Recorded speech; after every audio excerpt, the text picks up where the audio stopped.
আসসালামু আলাইকুম রহমতুল্লাহি ওয়া বারাকাতুহু। দেখতেছেন এখন রাইতের বাজে 8টা। এই যে মালদ্বীপের কনেকটেশনের কাজ এখনো করতে আছে কাজ। 8টা টু 8টা 12 ঘন্টা ডিউটি হয় এই মালদ্বীপের।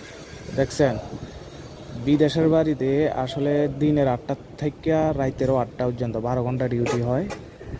আর আমরা বাংলাদেশে যদি এরকম গুরুত্ব দিয়ে যদি কাজ করতাম না, আমরা বাংলাদেশ আর মনে হয় অনেক আগে যেত, আরও আগে কনেকটেশন কোম্পানি আগে যেত। বলে কেমনে, দেশের ভিতরে আমরা যখন বিল্ডিংয়ের কানে কনেকটেশনের কাজ করাই, হারা 9টা বাজে আইয়ে 5টা বাজে চলে যায়। বাংলাদেশে এত আরামের চাকরি, আর আমরা বিদেশে টাকা 6 লাখ 8 লাখ টাকা দিয়ে ভেঙে আইসে 35,000 40,000 টাকার বেতনে কাজ করতাম আইও। এরপরে দিনের 8টা টু রাইতের 8টা। তো ভালো থাকবেন, সুস্থ থাকবেন। আপনাদেরকে রাইতের 8টার আপডেট দিলাম। তো যদি ভালো লাগে ভিডিওটা শেয়ার করে দেবেন।